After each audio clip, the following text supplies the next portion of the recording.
Genius of rock and roll.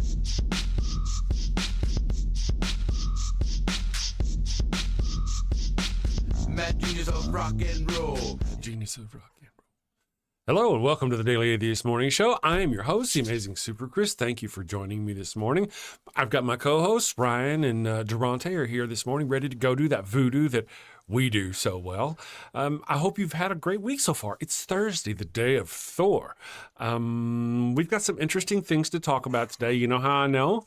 Because we have interesting things to talk about every day. We're just a fun group of people. That's just what it is. Yeah, you just can't deny it. Or else you wouldn't be here.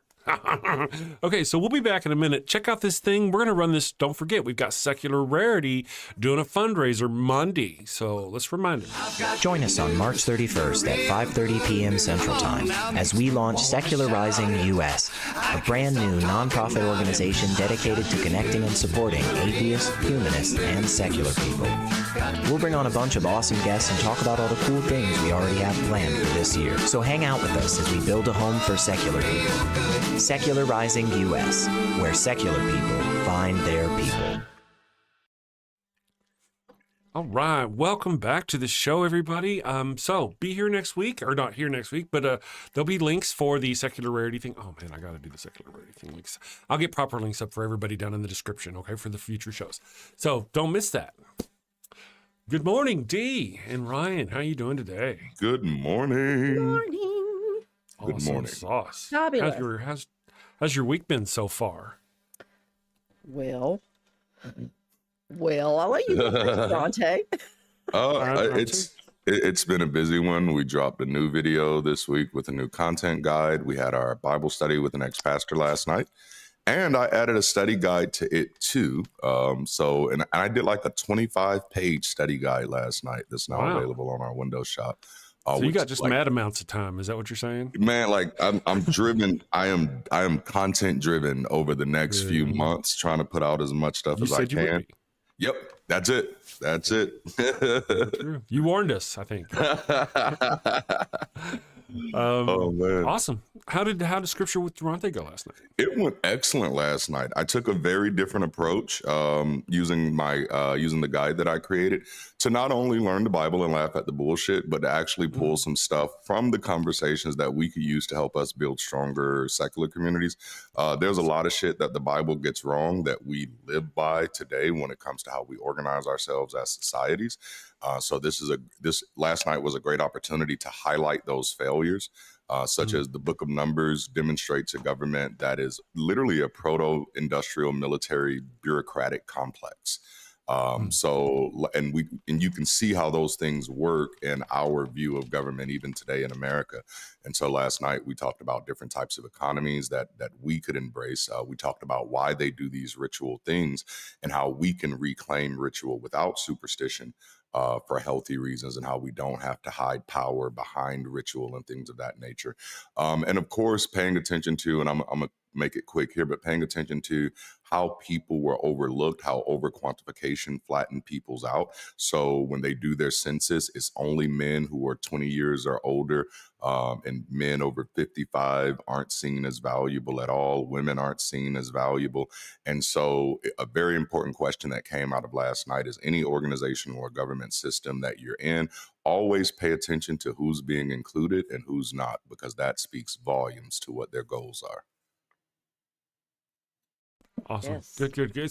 I look forward to seeing all your new content, man.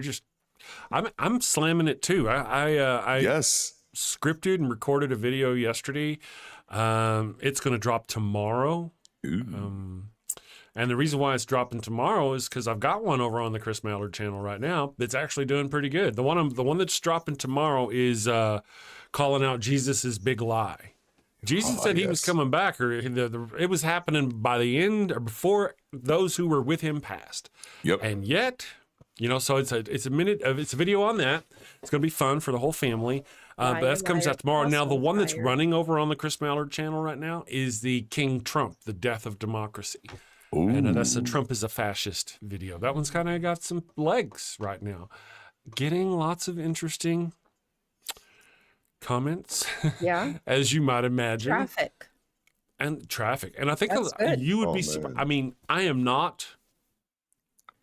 I mean, I would not be at all surprised by the sheer number of bots that there are out there. Oh, yes. Yeah, know? that's likely as well. Someone's keeping tabs on you, Chris.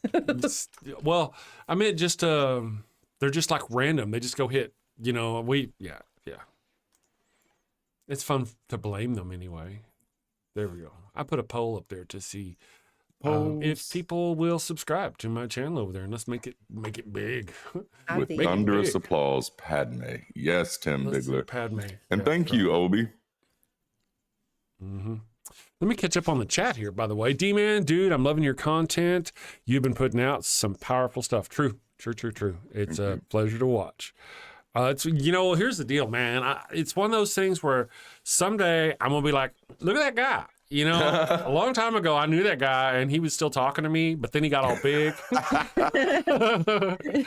quit talking to me. At least you have video proof. I do. So good morning. Katie Dodson, producer Wes, nice to see you here. Yes. Kyle, the Kentucky Atheist.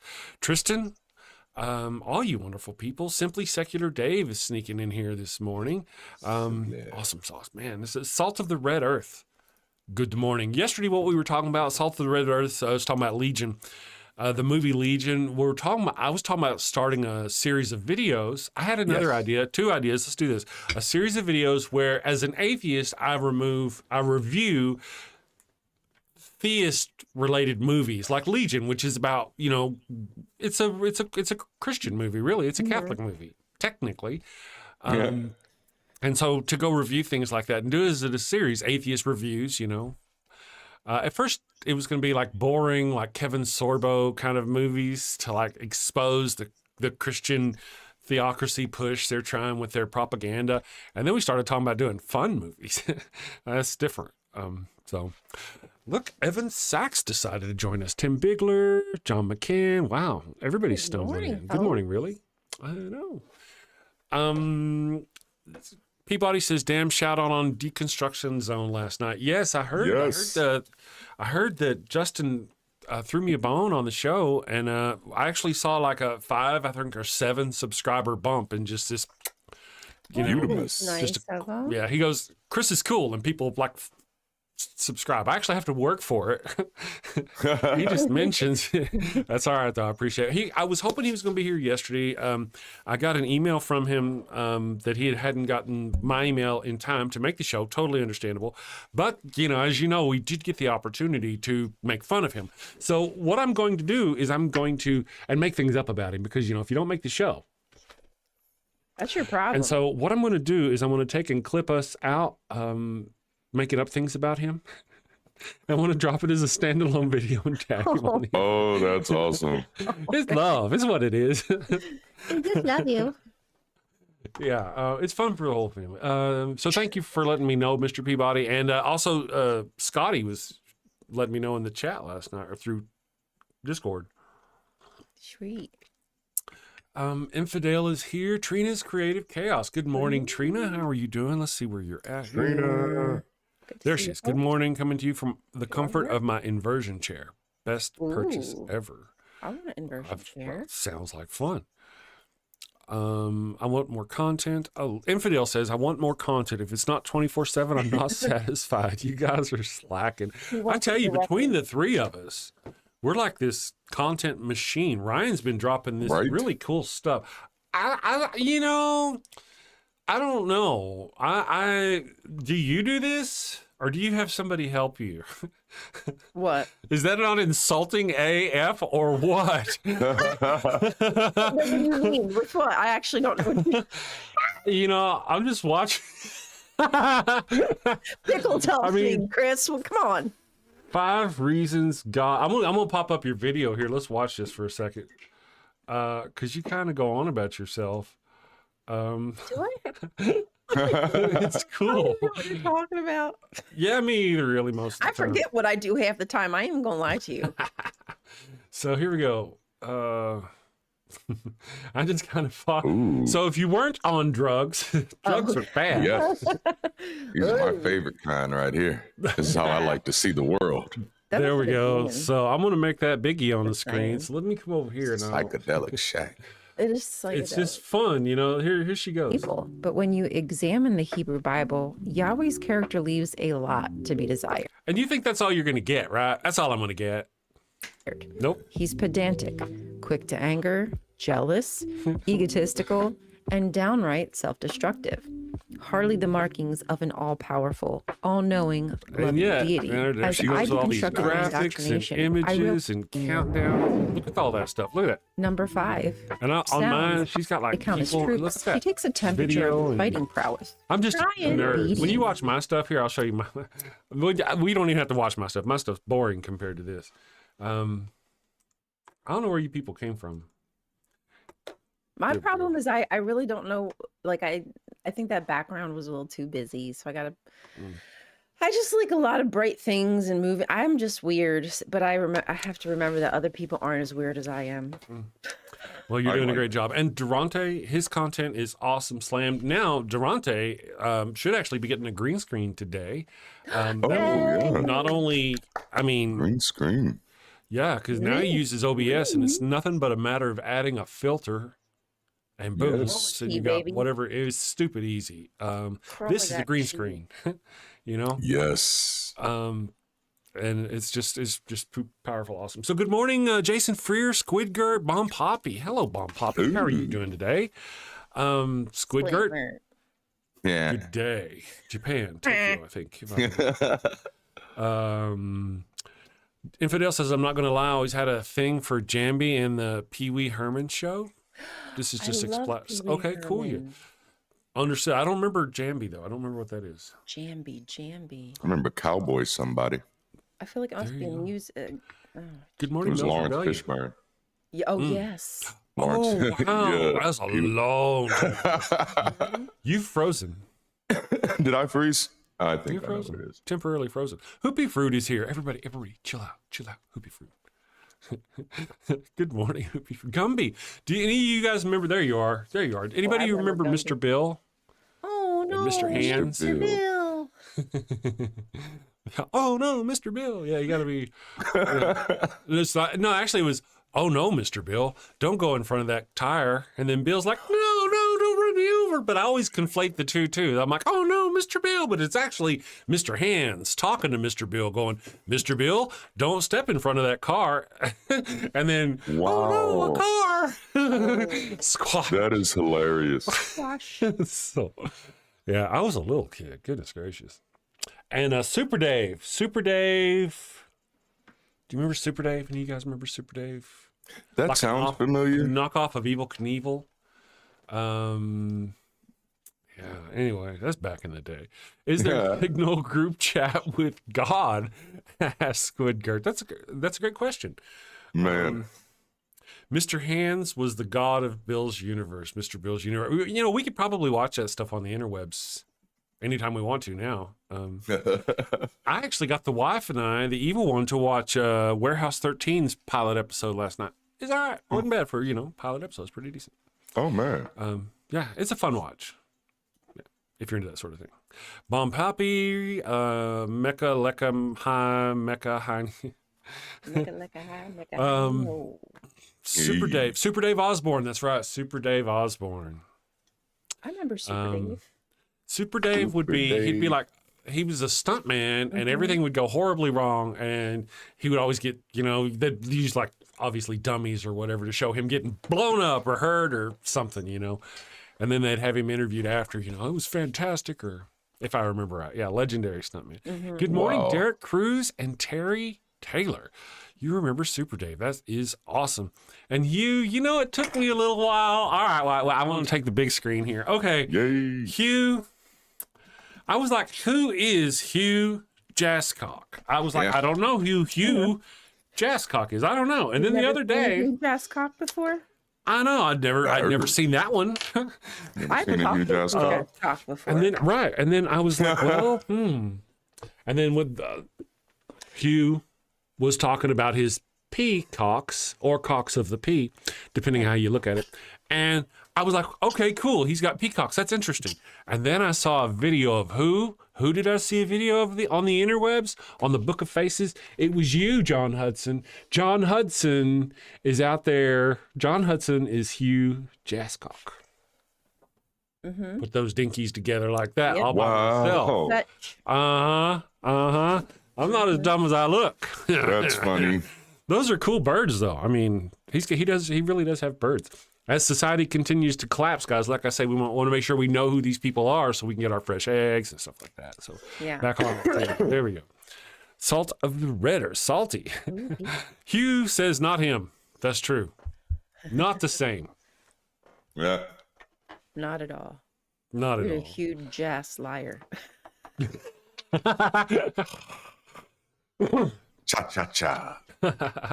Good morning, AR. Nice to have you with us this morning. Amy Nicole Cervantes. Hello. Good morning, chat. Super Dave was a lot like some local folks. Super Dave was like Jackass before Jackass, kind of, you know? Except for Jackass really did the things, I think, and with Super Dave, it was a parody of doing the things. Yeah. How could that be John when I'm John? I'm Spartacus. Yeah. Oh, man. You guys are fantastic. All right, so let me check out our poll here today. The question of the day has obviously been lost on me because I'm not paying attention to what the hell's going on. Is it under there? Is it? Oh, it is under there. Look at that. What is the most effective way to create a miracle? Look at that hair, man. I tell you. I'm just going to shave it all off. I'm going to take Darante's cue. Do it. And shave it off. I'm going to do it. The evil one. The evil just be very angry. Very, very disappointed. Very disappointed. What's the most effective way to summon a miracle? The first option is wishing really hard. Oddly, not a lot of people are choosing that. Anyway, number 2 is performing a complex ritual involving blood, of course. Yes. Ooh. Praying. Oddly, it's just, I figured that would be doing better than it is. That's coming in third. And none or all of the above appears to currently be coming in first. Let's see what's happening here. Let's see what people say. Grumpy Librarian, Leviticus 14 is a chock full of magic spells. Ooh, you know, maybe we should get some biblical magical spells. And, oh, look at all that. That's a lot of words. Oh, you guys can't see the words. There were many words. Lots of words. Poll from the damn show. Poll. Yeah, see, those are a lot of words. I appreciate your time and effort. I hope you copy-pasted that. Makes perfect sense. I think the ritual is covered most. There you go. Yeah, it does make sense. If I were to read that, I'm almost certain whatever you say there, Grumpy Librarian, and I mean no disrespect. It's just your attention span is much broader, apparently, than my attention span. I was like, Dane sent me that response to the day I kicked him off the show. I was like, Jane, I'm just done with you. And the next day he sends a response video to it. I'm like, I'm going to go watch it. I popped it up. It's like 54 minutes. I'm not watching. No, I stopped right there. I'm out. I don't have that kind of time, man. I don't really. And it's not that I didn't want to know whatever he had to say. It's just, I ain't got that time to sit there. I get it. I think you'll find the Book of Witchcraft and cast a spell. Okay, I think that's part of our voting. Okay, I think you'll find, okay, anyway. Noticing something really great happening and attributing it to God with no evidence whatsoever. Oh, that's a great way to go. Yes. Yeah. Olden Sad says, best way to summon a miracle is to tell everyone you summoned it. Just say it enough and loud enough. That's awesome right there. With enough time, skeptics would be tired of really ridiculing you, and some people will believe you. After that, word about your miraculous deeds will spread by itself. It's a long-term investment. You got to have some eyes for the future right there. That was awesome. And then Michael Graff says, doing all the work needed such that it will happen, and then somehow thinking God did it. Yeah, it's a theme. And then Blaine says the best way is to wait for any serendipitous event to happen and then post hoc rationalize it as a miracle. Yeah. That's I like that thinking. Thank you, Lindsay Schwinger, for subscribing. Welcome to the Daily Atheist Morning Show, to the damnation. So I'm going to give you a link. Is Vic here this morning or is Vic off saving the word? Let me give a link. No. I give you link. Let me stop Give sharing. you the link. Baby. I give you the link of power. Okay, here is the link if you want to go vote. Go Are vote. miracles if you have to ask for them? Right? Right? Well, yeah, I mean, wouldn't it thought, like, know kind you of the needed whole- that? Yeah. That like isn't that kind of the purpose? Yeah. It's just like it magically happens and everything's fixed. Yeah. Or whatever. So this God creature just actually enjoys watching you beg. Because it Basically. knows pretty you much. need it. It just ain't gonna give it to you until you drop to your face and start begging for Perform it. that special ritual of begging, giving. That special ritual that requires you to get down on your knees, That special Mm. one. face down, ass up like a- type of situation. Yeah. Some time for romance. What's that sound? I looked around because I didn't want to. I was trying to make a joke, but I also didn't want to set the dogs off. You know, I'm knocking on anything can set the dogs off. Man. So there's that. Yeah. Adrian Belgrave, Ryan, question: where did you purchase your green screen? Ooh. Likely my husband got it off of Amazon because we've had it for years. So Mini I moons. yeah, Many moons ago. I got mine off of Amazon. since 2016. It probably was from Amazon. And let me see here. Go over here. There was also, Ryan, there was a question someone posed for you in your For most what? recent Theocracy Watch video. What? Let me see if I can find that real quick.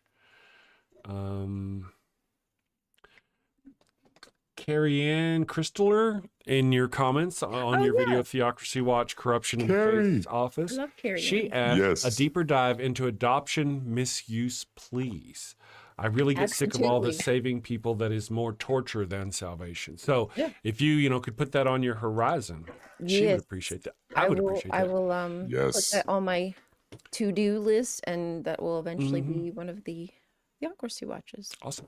I want to remind everybody, and you know what? I need to get these little things that pop up during our show that kind of do that. I need to advance. And do that. Yeah. But I want to remind everybody that we do have news at thedamnshow.com. DAM. thedamnshow.com. News at the Damn Show. If you see something interesting or you want us to talk about something that it's Theocracy Watch related, send it that way. Of course, anything related, really, if it's important, send it this way. But you know what I mean. And I'll forward it to Ryan, and we'll get it on the show. Thanks, guys. Yay. Awesome sauce. So there is that. And trust me, it's good because it gives me ideas. Like, I ain't mad at you for saving me time on something. one Right. idea, you know what I'm saying? Yeah. And there's also the thing of we be busy.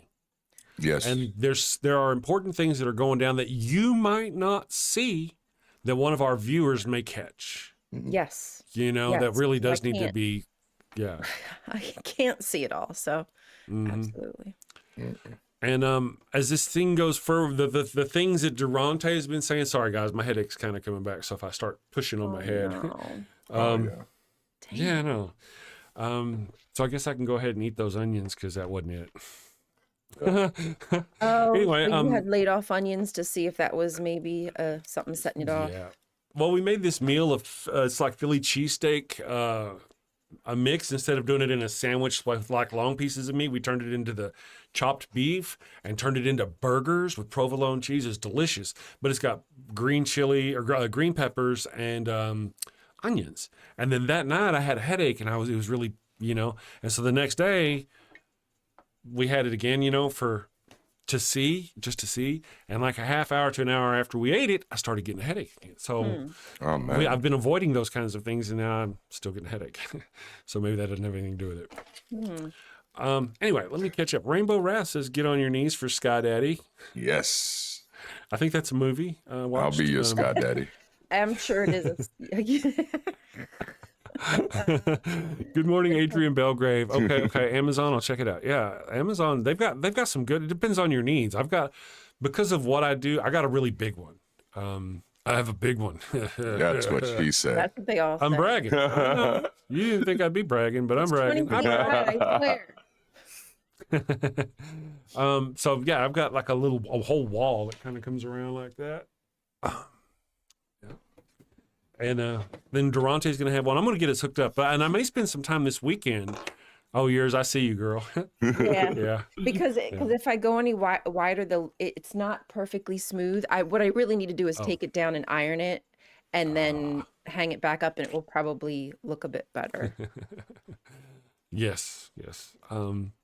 Miss Non Sequitur pointed out that I have a big one. Hey. Good morning, Miss Non Sequitur. Thank you for that. She's seen the OnlyFans camera, apparently. Salt of the Red Earth says, ouch, Sarkis. Yeah, I've been having headaches for some time now, a couple months.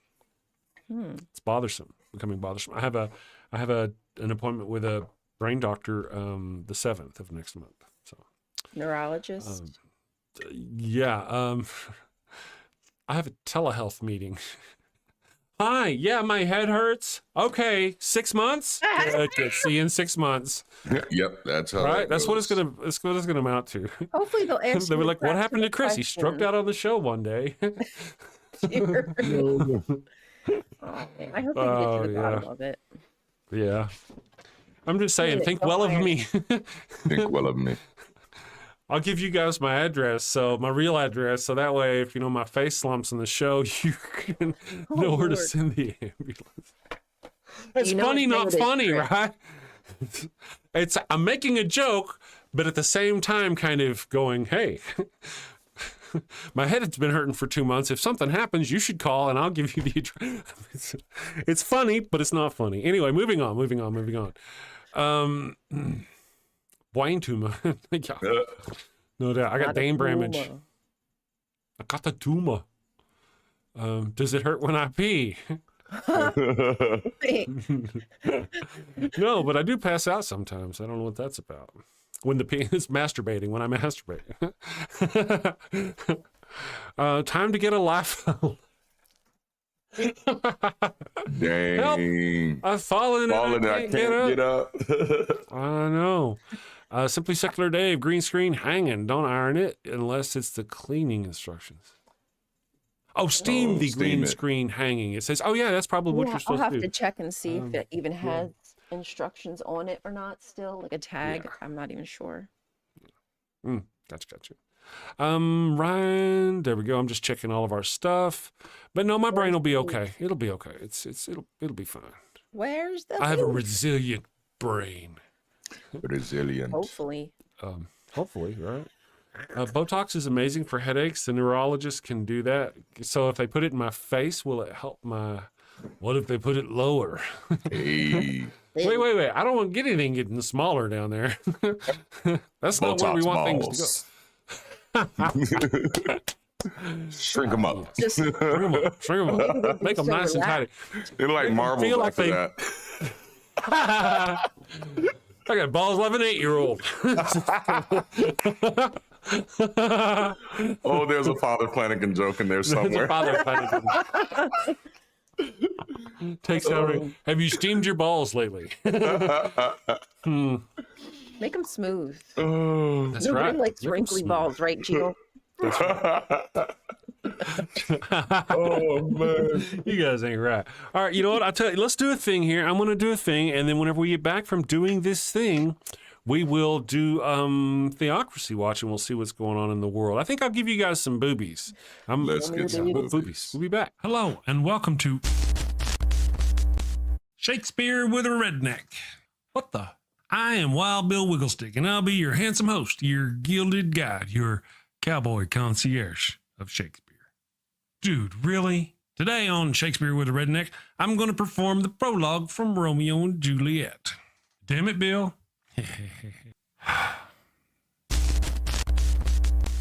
Two households, both alike in dignity in fair Verona, where we lay our scene.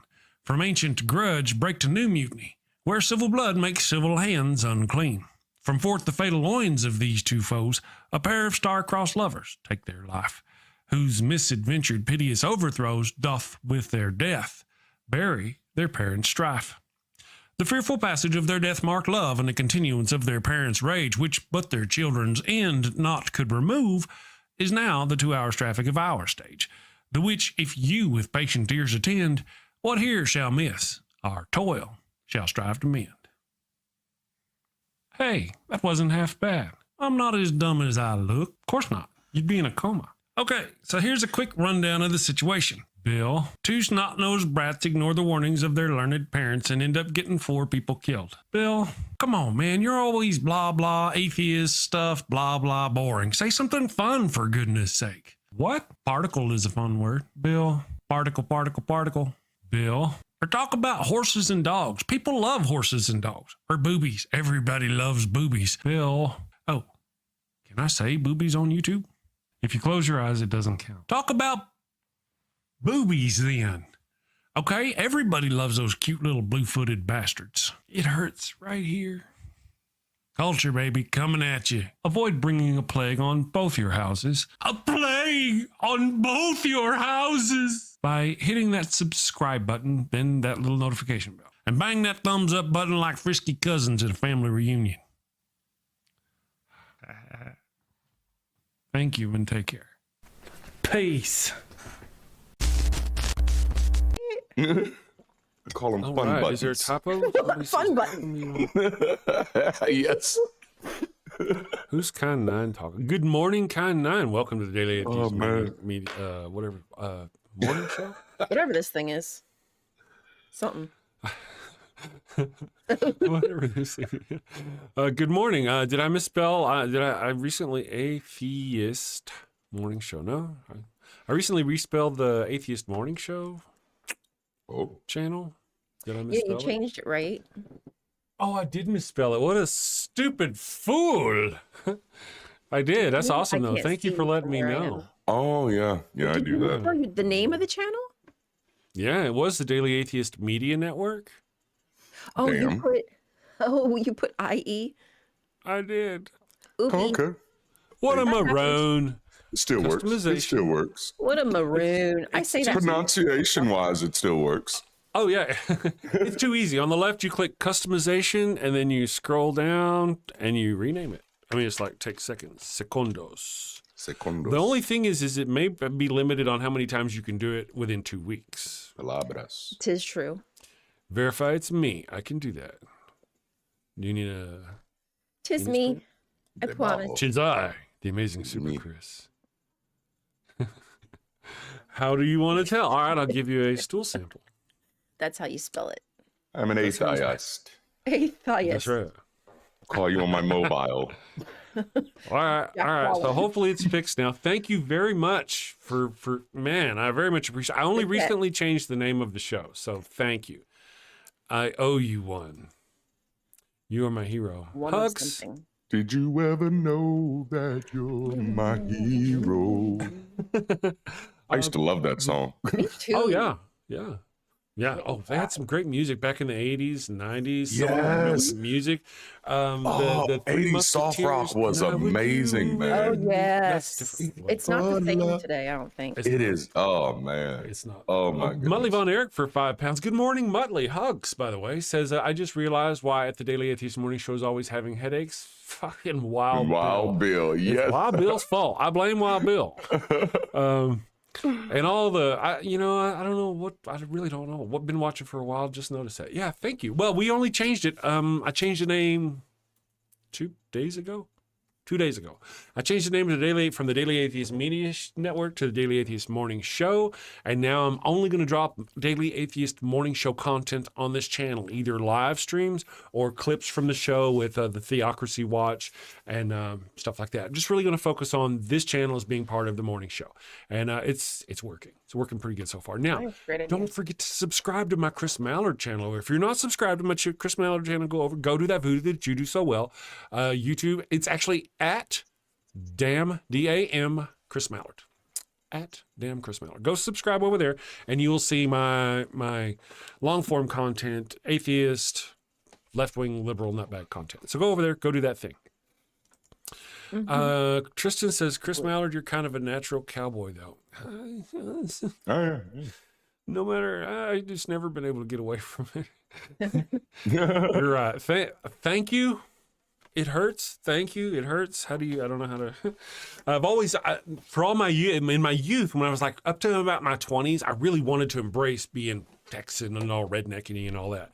And then I kind of woke up one day and I was like, I want to be a smart person instead. Not that Texans aren't smart person. I'm talking about like intentionally. Good morning, the theologizing subject. Just subscribe. Thank you for subscribing. You know, so I just changed my kind of, I tried to get rid of the Texas accent as much as I could. I just never could. You couldn't do it. I just can't do it. Thank you though. I appreciate you. Adrian Belgrave, they ain't nothing. Oh, I love a good cowgirl. Oh, well, yeah. Especially a reverse cowgirl. Oh, you like that eye? You're winking at me. Squidward says Japan has banned the the Moonies. Yeah, the Moonies. Oh, the Moonies. Very bad. Yeah. Sounds yeah. cute. Not cute. Very not cute. 80s big hairs bands. That's right. Tristan B says, well, I am myself a cowgirl, so it's okay. Well, one of the things is I got here older in Albuquerque and started doing some acting. Everybody loved the things I couldn't suppress. You know, they're like, oh man, it's an excellent accent, or, you know, I'd make a great cowboy. And I have. I've been a cowboy in a couple of movies. Yes. Amy Nicole Cervantes says, I also have a thing for cowgirls. Yes. I'm all about that too. All about the girls. I tell you what, I can like a good participate in life or spectate in life, and I'm okay. I like to dip my wick, you know. The Wild Wild West. Let's see. Tristan B says, I was going to say thank you at Darante Lamar. Muttley Von Erich says, I used to be a cowboy as when I left school. I did dairy farming. There you go. Oh, wow. Yeah, that's a real cowboy. I've read some of those books, too. Seen some of those movies. Yeah.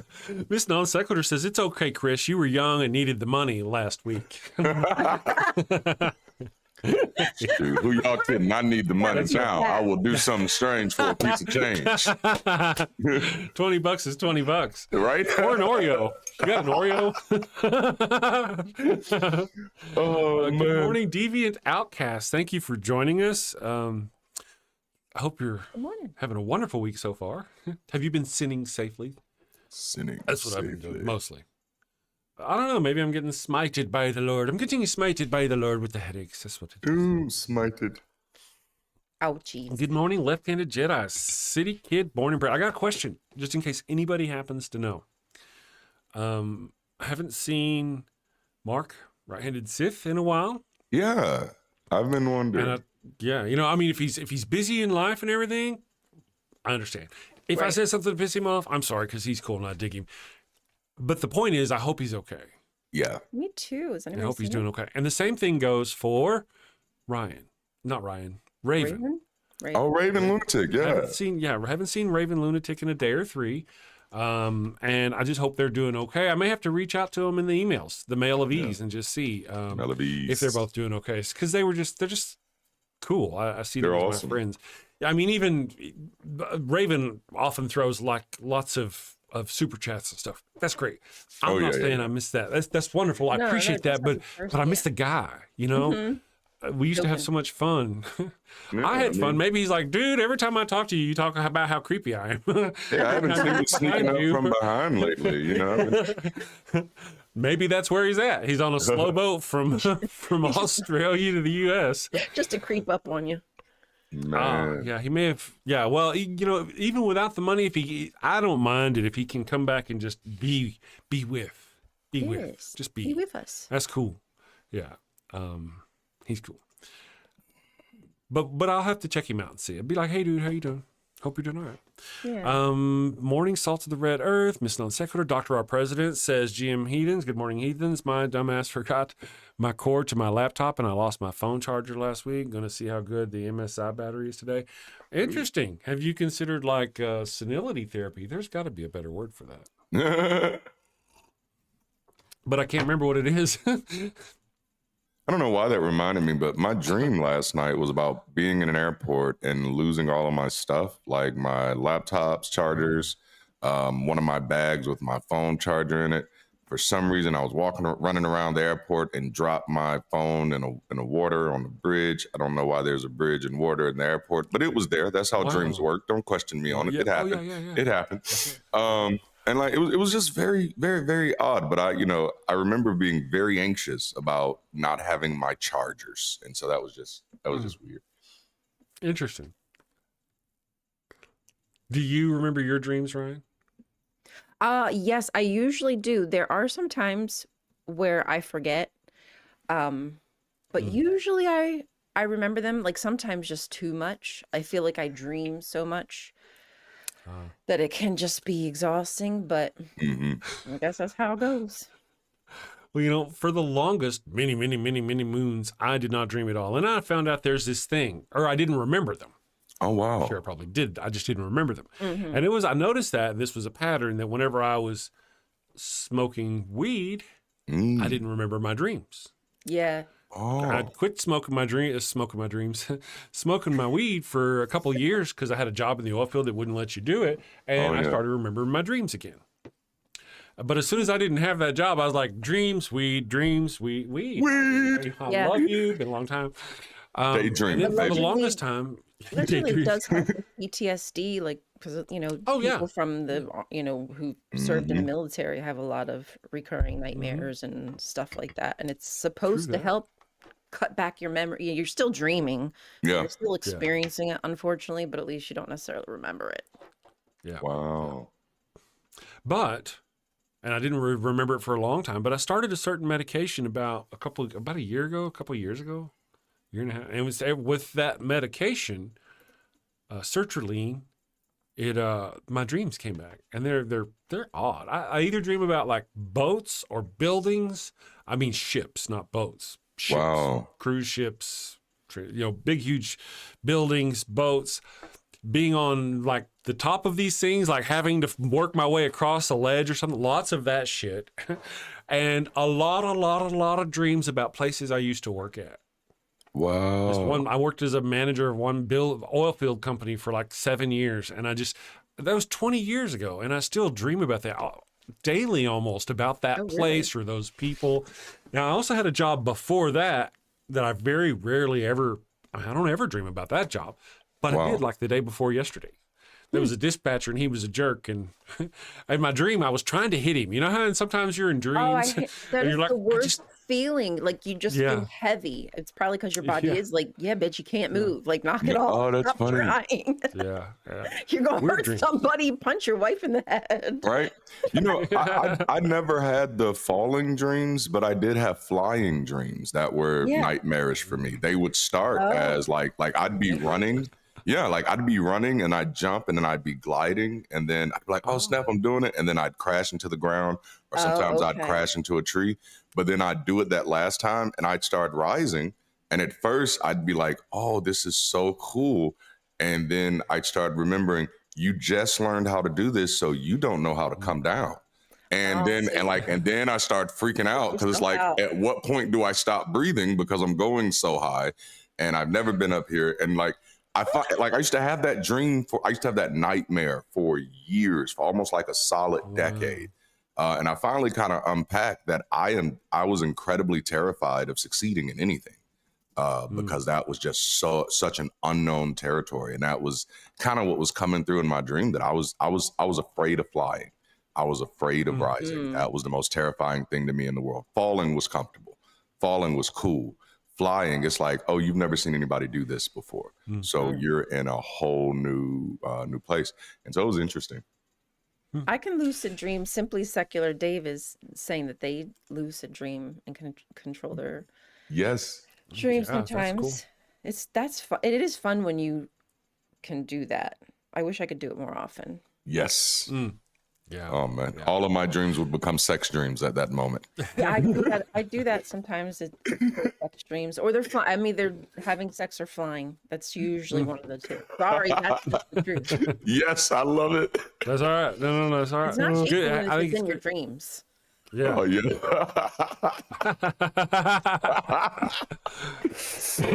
Oh man. Hashtag truth. I love it. So here's one of my deals is that I've been on 2 cruises and I really enjoyed the first one tremendously. The second one, there were a lot of things about the ship. The weather sucked. It's just cold. But I mean, I love the cruises, right? So I'll often have dreams about cruises. Good morning. I thought Bree might have snuck in. I saw all the bees. I'd have dreams about cruises. And then I'd tell the wife, I'd be like, and then finally I'd get to where in my dream, I would go, I'm not really on a cruise ship. This is just another dream. And I would every time. But then it'd get to where I started having dreams where like, no, we're really here, aren't we? We finally did it. We're back on another cruise. Isn't this awesome? This is awesome. And then I'm like climbing along a cliff and I'm like, where'd the cruise ship go? All the tours. Touring around.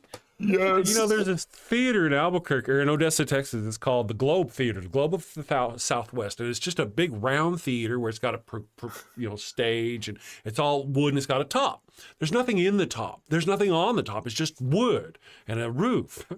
And in a lot of my dreams, there's like this room up there that if you can get to, it's like the old creator of I don't know what the hell. So a lot of my dreams, I'll be in this theater trying to get to that room up there.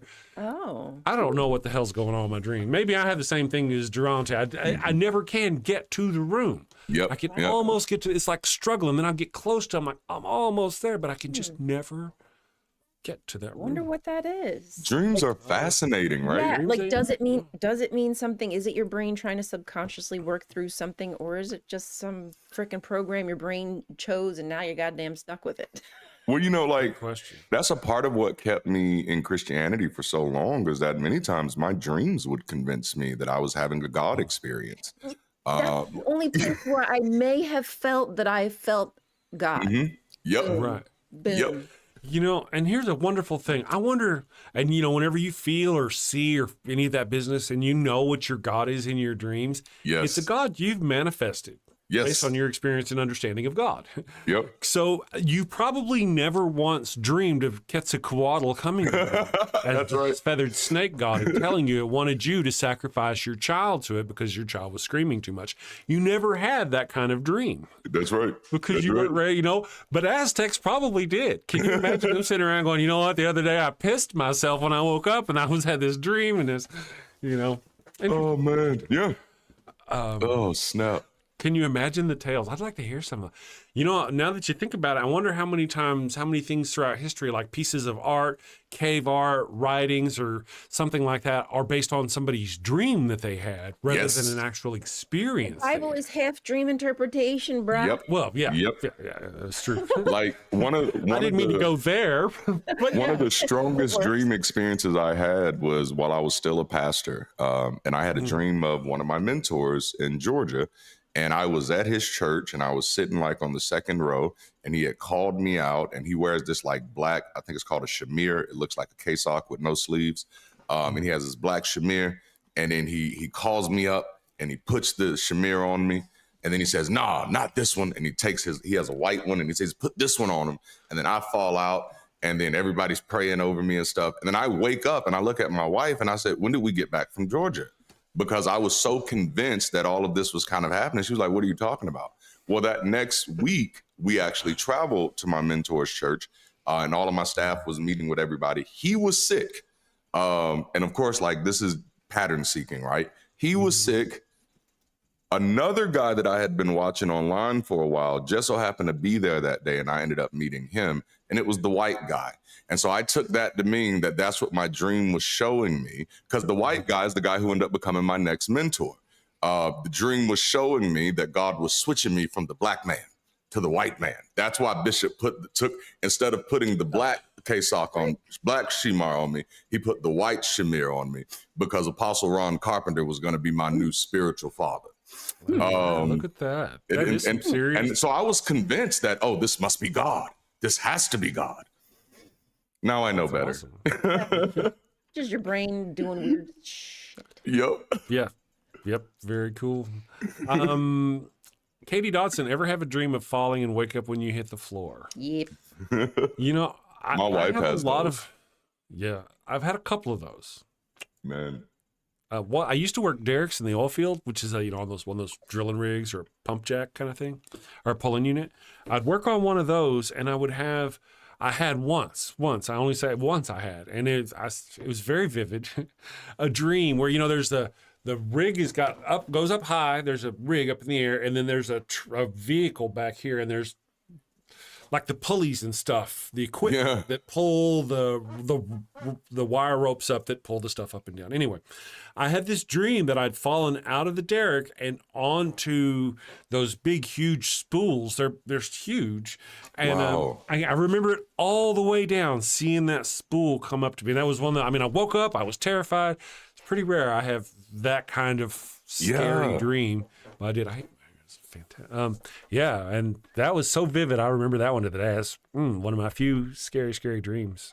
You know, like one of the scariest dreams I've had was actually very minor. It was me being a child, like being younger, and I was in my aunt and uncle's house, and I was just getting up in the middle of the night to go to the bathroom in the dream. That's it, just going to the bathroom, and then I noticed that the door is kind of creaked open a little bit. And I'm like, I thought the door was closed. And I said, I'm gonna push the door just a little bit to see if anything's behind the door. And as soon as I push the door pushes back. Oh, that terrified me and woke me up, man. Like that was the scariest dream. And I told y'all about the shoulder blades through the neck thing. Yeah. No, this doesn't even come close. This was the most terrifying dream for me. I want to mention that monster on the other side of that door, whatever it was, probably saved you from peeing the bed. Because you was about to go to the bathroom. That's a good point. That is a good point. You didn't clarify which bathroom you was headed to, the number ones or the number twos. But either one of them would not have been a happy thing to wake up to. Oh, man. Oh, dang. I did not think about that. Yeah. That monster was looking out for you. Like, oh, not in here, man. Not in here. You stink up my whole dreamland. Not today, Satan. Live here. Not today, Satan. Muttley Von Erich says, words, where'd they go? Oh, man, lots of words, the best words. Scariest dream I had was I was fighting a shoplifter at work. He jabbed me with drugs. I was trying not to succumb. As I passed out, finally, I woke up. What's real now? There you go. I'd have been like, you're giving away drugs? That's interesting. It was that time I was getting shot at by nuns in the mall. Nuns? That was, It started, and it was like a whole line of nuns. To yourself. Come back to God. Stop touching yourself in your sleep. We're watching you. Carrie Ann Chrysler, I was lacking coffee. Lacking coffee is unfortunate. Yes. I hope you've rectified that. Oh, man. I wish you We're all safer when we have coffee. Obi Atheist says, when I worked offshore, I always had dreams of falling off the platform into the ocean. Who falling the deep end? Let's see. Yeah. The whole falling into the like deep dark end and ocean. sharks. Yeah, I don't like dark ocean. No. I'm not a fan of shark venom. I'm allergic to it. I am. Shark venom and their claws. I don't want to get anywhere near sharks because of the claws and the venom. Okay. All right. And the tail, I guess. Huh. Yes. None of it. None of it. I won't have any of it. I'm allergic to that sort of thing. That's why I stay. That's why I avoid the ocean. Sharks and stuff. Oh my goodness. Claws. Squidgert, have you ever had a dream that you had you'll do your? Okay. It's a little meme where like this little kid is like, "Have you ever had a dream? Did you you had you could do your." You know. Oh. I'm sure I have. Yeah, probably so. Adrian Belgrave, I keep having Marine boot camp dreams. Guess that time was trauma for me. Ooh. Maybe. You know, one of the things about this place I used to work at, it's just a place. It was we fixed turbines and we rebuilt little turbines. I say little, they were about this big, And so there was air hoses and you could air up your tires or, there was a spray thing out back. You could change your oil if you worked there, you could do these sorts of things. So oftentimes my dream will be me not really as necessarily working there. It'll be me like driving by and I need air and I'm like, the door's open. Maybe I can sneak in there. They won't mind, and I can get my air and I can air up my tire. It's always something weird like that. It's pretty rare that I'm actually an employee. Or there are times where I'm going around these places, sometimes even on the ships, I'm like, I got to find a bathroom. Like, I got to find a bathroom. There's bound to be a bath. Like, I went to this bathroom over here, but there were people in there and you couldn't go in there. And they went to this bathroom over here and there was a glass floor. And I'm like, why the hell would you have a glass floor in a bathroom? So I'm like looking around this place for, I mean, it's weird. Man, they are. Mine get fairly violent. Oh, really? Demons were a recurring nightmare all the time. Demons trying to get me. Demons. Because I thought they were all around me watching me. You know, it's just kind of common to feel you're being watched. This present darkness. This present darkness. That's right. Yes. Yeah. I did have a dream that I thought was a vision one time in high school that was pretty like graphic. It scared the hell out of me. Like in the dream, there was a body laying on like a metal thing, and it had a white sheet over it. And oh, really? And then the thing under the body started going back and forth and bruising the head and bruising the ankles of the thing. And so the sheet started getting bloody. And then like thick smoke started rising from the body. And then I heard the voice of God say, the more they persecute you, the more my glory will prevail. And then then I had a vision of me being near Christ while he's being crucified. And I got hit on the arm. And then I woke up and I could have swore there was a scar on my arm that wasn't there before. No! Yeah, it was one of those types. Yes. One of those. People do that, man, like quite often. Yep. Yes. Geo Sam says naked in public seems very popular dream. I'll tell you, I was okay a chubby kid. Are you okay with that? That's not a nightmare for you. I mean, you know, what stuff happens. I appreciate that perspective. Deviant Outcast, Ryan took me way up into adulthood before I realized dreaming about being unalived by your dad wasn't a normal childhood experience. Oh yeah. Wow. I used to dream that my dad was the devil. Like I was falling in a hole and my dad was he was at the bottom of the hole saying, "Get your fat ass down here. Get your fat ass." Like that was my dad's voice. I was like, "Oh, yeah, it was funny though." Ollie is available to see you now. If you need. That's interesting. Wow. Let me just catch up here just a second. I saw bloody sheets in my dream, the succubus. Okay. Ooh. Turns out a lot of people very popular with the red hats. Oh, I see. I'm just catching up. Bump. No. I'm not wearing pants. See? You know, all right. I don't know. It doesn't bother me like it did when I was in my youth. I was kind of chubby. I had man boobs, and I'd have these dreams about like being in school or being in my high school and not have a shirt on. I never had problems. I never had problems in a dream if I woke up, if I found myself in a dream and I didn't have my pants on. Oh, I didn't really have a problem with that. That wasn't I'm like, hey, you want to see more? It wiggles when you do this. You know, I never had that problem, but I did have problems with dreaming about being without a shirt on. Oh, that's weird. Worshipper of Life says, are Chris, Ryan, and Darante former Christians? Si, senor. Yes. I am. We. Si. Left-handed Jedi, I dreamt that I ate the world's largest s'more and woke up to find a pillow. God. Scott Duke, I'm glad I don't remember most of my dreams. Dr. Our President says I'm wearing pants. I am in the library. They do kind of require some form of... That is that would be a different day at the library without the pants. They frown on that. I don't know why. I say let everything fly, man. You go. Especially if you have a freshly shorn scrotum. You know, make voyeurism easy for everybody. All right. Do you remember there was this movie back in the 80s? Oh, well, I don't even remember what it's called. But they had these, it was about this guy who invented these new blue jeans, and they had clear see-through panels in the butts. So the butt cheek, you see a pair of blue jeans, and each cheek would have a clear, I mean, it's nothing compared to what we got today. But you guys don't remember that? Oh, I don't. I want to see it now. Yeah, I'm sure that's a fine Google. Yeah, blue jeans with butt cheeks or some business. I don't remember, but it was a thing. Producer West, damn it, Steven, or something. I think that marshmallow thing was from Do You Remember Jedi? You know, I know that's from something. It is. It is. let's see. Adrian Belgrave, my only thing I worry about while sleeping is not getting sleep paralysis. I don't think about Oh, yeah, the witch riding your back. I hate the sleep paralysis, but now at least my issue is as a child, I got it a lot. And of course you think it's like demons or some kind of ominous presence or force pushing you down or whatever.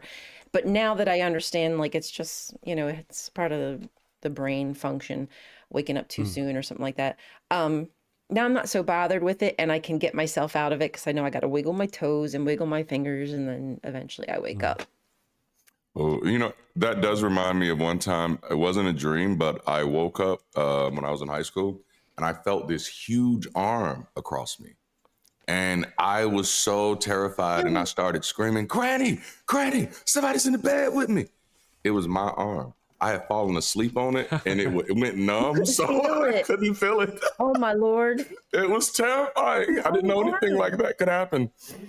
And then I was mad because I called my granny in because I was like, boy, you just missed an opportunity. You had a numb hand here. You could have really went to town and tried something out here.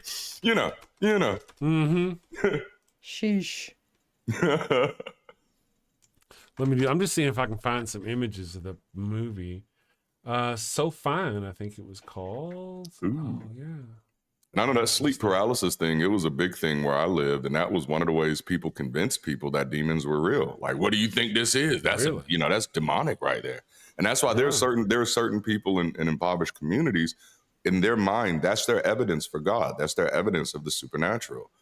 Things that we already know are 100% natural occurrences. They've already been convinced by somebody else that, nope, this is a supernatural thing. This is beyond our minds.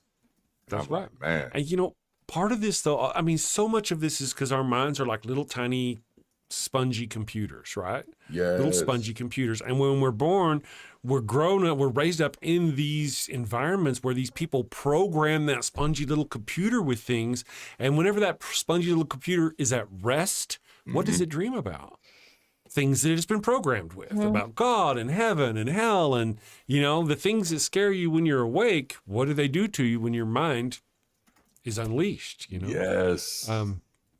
We have nightmares. And then the nightmares are related to the things they believe. So then they have dreams about demons, and that reinforces the belief in demons. Yep. Wow, I'm smart. Yes. Oh, yeah. Man. Look at me being smart. Come on now, I love I'm going it. to run us. Go ahead, girl. Sorry, I was just going to say, like, for instance, in my household, if we had, like, if my mom had a demonish kind of nightmare, that might be a signal to her that she brought something into the house that has spirits attached to it. Yes. Got to get it out of the house. Got to figure Get it out of the house. Get it out of the house. Yep. I would have to fast for a week and pray and speak in tongues for hours a day to make sure that I rid the house of the evil. That seems like OCD. It is. That's what it is. And here's the thing. I am OCD. Did not know it until after I, came out of this stuff. That makes a lot of sense. So much of my neurospicy is what made Christianity attractive for me, is what made it work for me, and it's what made it easy for me to convince myself that something was happening. That and probably even easier for you to walk out of it when you realized it was all. Yes. Because for me, it was kind of. It was instant. Really finally hit, like after all the little cracks, and it really. I was like, oh well, damn. So long. Yes. Absolutely. I'm going to do us a little commercial here, and whenever we get back, I think we're just going to do our Pharaoh's Curse song, and that way we can get coffee and go pee or whatever you got to do, or you can enjoy the song. When we get back, we'll do a scripture with Darante. Still got to do Theocracy Watch. Did we? No, we haven't forgotten Theocracy Watch. We got it. The dreams. We were going to come back from the one commercial and do it, but we started talking about, I don't know, we were having a good conversation about something behind the scenes, which came into the live show, and then we just kept going. I love it. It fills out the rest of the show. Yes. We'll be back. We'll be back.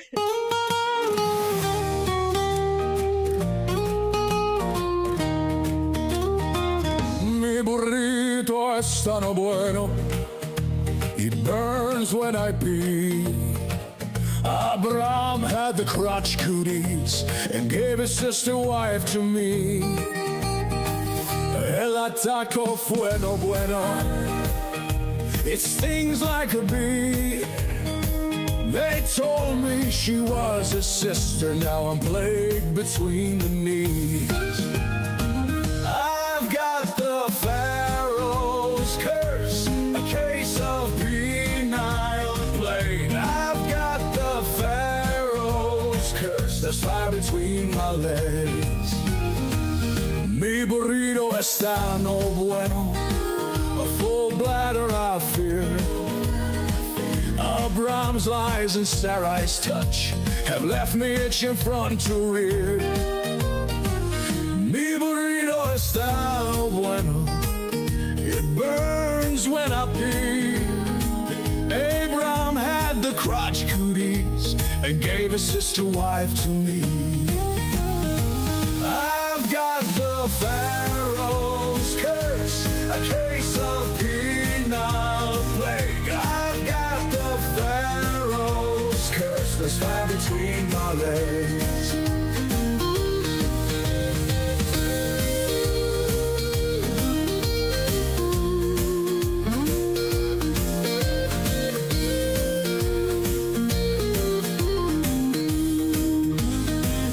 Mi burrito está no bueno, a full bladder I fear.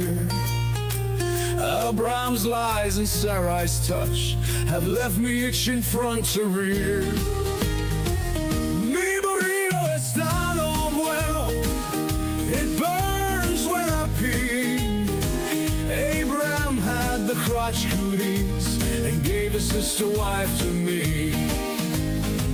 I've got the Pharaoh's curse, a case of penile plague. I've got the Pharaoh's curse, there's fire between my legs.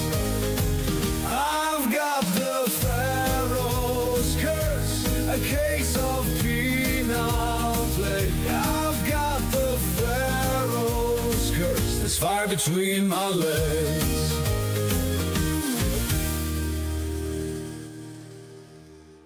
Your protuberance. You have a protuberance on your head. Oh, You no. wanna share with I the do. class. A protuberance. I got not bit on the head. I didn't get bit on the head, but Pickle's head hit my head because we were roughhousing. And I got a tooth here and a tooth up here. And it wasn't intentional. It just, she turned and it, it hurts. It burns imagine. when I think. Well, it burns. Understood. Well, well, we are back from the commercial, and once again, the amazing Super Chris has managed to, with his mind like a steel trap closed, has forgotten about Theocracy Watch again. So we're going to do Theocracy Watch now with our wonderful, lovely Theocracy Watch, Rion Cultastic lady. Are you ready, Rion? Sure. I'm going to make You're tuned in to the Atheist Morning Show on the Dan Network. And this is Theocracy Watch. 15 states are now trying to force the 10 Commandments into public schools, turning classrooms into churches. They're mandating a rigid set of ancient rules that don't reflect the diversity of beliefs, identities, or the realities of today's students. We send our kids to school to learn math and science. Instead, they're getting a sermon. Welcome back to Theocracy Watch, where we keep tabs on how religion is being woven into public policy when no one's looking. Or maybe they are looking, they just don't care. Today's topic are bills that are spreading across red states like wildfire. Louisiana already passed one, though there are some legal challenges that are slowing it down in some places. And this past month, Texas passed Senate Bill 10, with other states quickly following the leader. Which begs the question, which 10 commandments are we even talking about? There isn't just one version. Catholics have one list, Protestants have another, and they all phrase it differently. Did you know that they're not even called commandments in original Hebrew? The term used is aseret ha-dibrot, I apologize for my pronunciation, which is the 10 sayings or utterances, not commandments. This is pivoting from religious sectarianism, which church doctrine is getting to become the chosen one slapped on the wall of every public classroom. One does wonder if this could bring some kind of faction war between the groups. Not that I'd be bothered, but ultimately, Right. what does this do to kids? It teaches them not to question the morality that comes from one single source. It makes non-Christian students feel like they don't belong, and it cracks open the door for even more religious interference in our schools. We're watching the slow dismantling of church-state separation. And once that falls apart, education won't be about learning anymore. It'll be about compliance. Putting 10 commandments in schools isn't honoring history, it's rewriting it. And that's a pattern we're used to seeing in this country. Children deserve a safe place to learn, to grow, and to question, and not be subjected to some Western imperialist fantasy.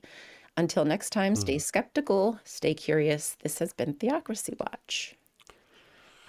Well, thank you for that. Well, this is one of those things that we've talked about over and over again, that we've been saying whenever people come in and they hit me up and they're in my chat, they're like, why aren't you talking about Muslims? I'm like, well, because the Muslims aren't forcing their religion on my children in schools. They're not forcing their theocracy into the Supreme Court, and now that's a great point, Ryan, that there are more than 10 commandments, and who's going to get to choose which 10 commandments? You know what? I think I actually know the answer to this one. Tell me. Because now it goes back to the states, right? So each little individual school board or community or whatever will get to vote perhaps on which Bible they think should be the one representing the 10 commandments. Which translation is going to be the one that wins? I wonder how much time and money is going to be spent making all this happen. Literally, how much time and taxpayer dollars is it going to cost us to help them indoctrinate our children against our will? Exactly. Yep. Just those simple changes. It drives me nuts. Because it's Darante, what's that? Because it's getting kids comfortable with, being forced to adhere to rules and systems that have nothing to do with who you are, who you identify as. Right. And they also kind of lay out this thing where you get used to the notion that those are the 10 commandments of God, or you know what I mean? Rather than that shouldn't be there at all. It shouldn't be there at all. Yep. But now, how old are your niños? They are between the ages of 13 and 17. And Ryan, how old are your kiddos? Mine are older now. Mine are all in their 20s. Okay, so no more school worries about yours necessarily, but you still have some to face, and yours even go to a Christian school. Some of them do. So, but at least they're fairly chill from what you have said. Yes. Well, mine are very outspoken. Yeah, but the deal about undermining the public schools. Oh yeah. And that way it has to force people to send their kids to private schools. And then the private schools are religious schools. And in the private schools, they can teach them anything they want. There's a lot going on here. Our younger generation's intellect is under attack. Oh, man. And so, yeah. Yep. Perfect Theocracy Watch. Thank you for that, Ryan. Oh, my pleasure. Craziness. Anyway, let me catch up with the chat here. Texas already passed Bible curriculum. True enough. Very true. Too busy hating everyone else to see they're cutting off their own leg. I was down at the protests the other day, and this one guy drove by, and he called us communists. And I thought, well, which is better, a communist or a fascist? And part of the deal is they don't really know the definition of either, what either one of them really does. And if you see Donald Trump calling anybody but himself a fascist, and these people believe it, it's just crazy that they believe any of that business. All intellect is under attack. Yes, Doctor, our president is a graper and convict. True. Infidel says, thank you all for involving the chat so much. I'm always impressed with anyone who puts in the work to do it. It's not easy in real time. That is Thank true. you, Infidel. Yeah. I tell you, man, the faster the chat goes, the harder it gets. But I appreciate you. It's fun. I think it's fun. Talking to the chat is a good hunk of the fun of the show for me. So now, since we did start a little late, thank you, by the way, for that, Infidel. Sure. What we'll do is I'll go ahead and if you're ready, Darante, we'll do a scripture with Darante. Sure. And then we'll spend part of the show talking about that. And here we go. Let me go here, and I'm going to hit this cool button here.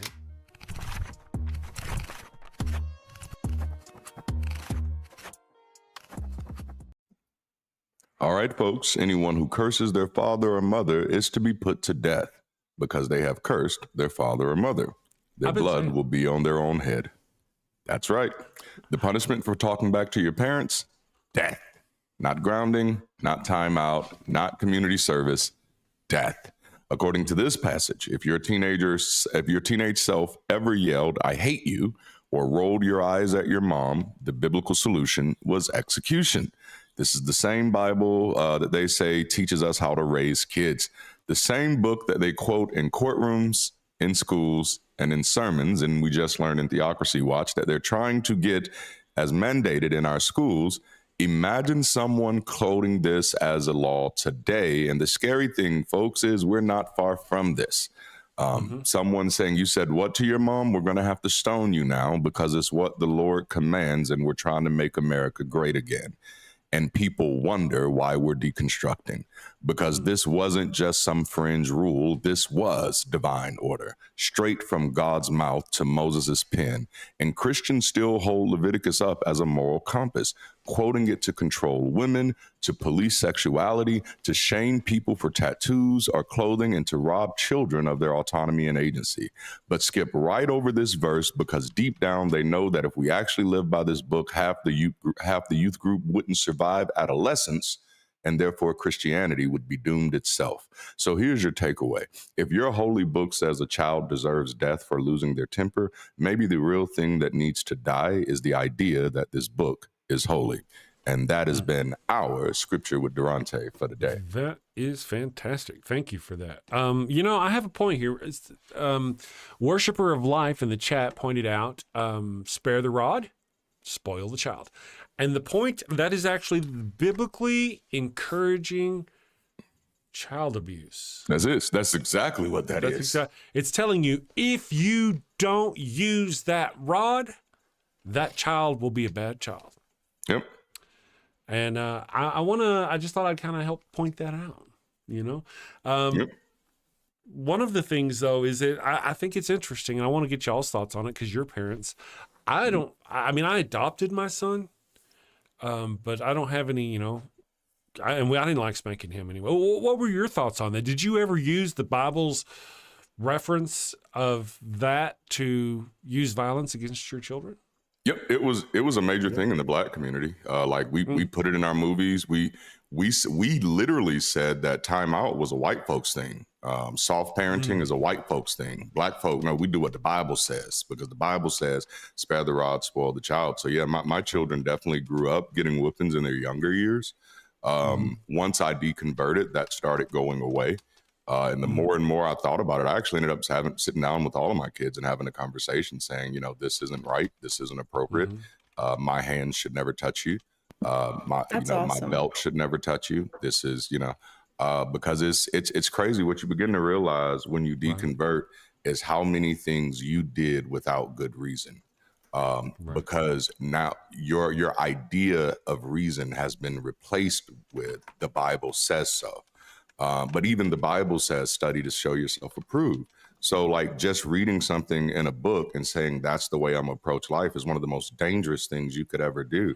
The same reason I didn't protect gay people or speak up for their rights in my church was the same reason I thought it was okay to whoop my kids, is because I was too lazy to actually get the data for myself and just took the word of some 2,000 fucking year old book. And that's horrible. Like at that moment, and I tell parents that today. People say, I'm trying my best. And I'm like, you're not trying your best if you're taking the 2,000-year-old book word for it. You know how many books on parenting have been written since then? But I'm the hard one. I'm the coach on people. And it's because I wish somebody would have talked to me like that. I wish somebody would have literally sat me down and say, so you literally think it's good to hit another human being? You wouldn't hit another adult.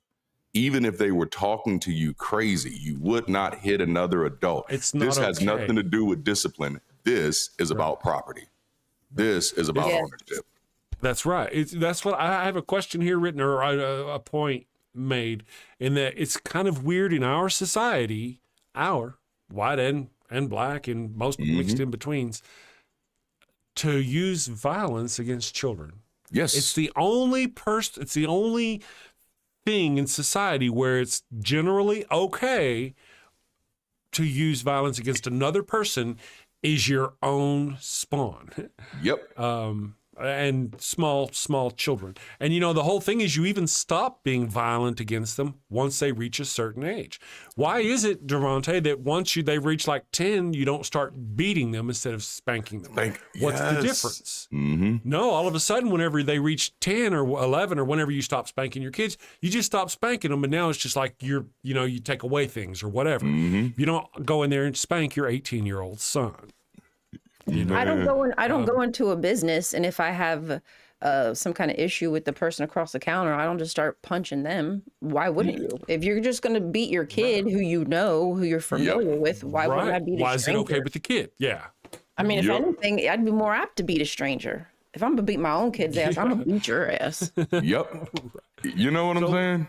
The rationale just really pisses me off. Oh, yes. And there's also this second notion, since we're still on this thing, there's this second notion that, or there's a truth that it's actually technically, scientifically ineffective.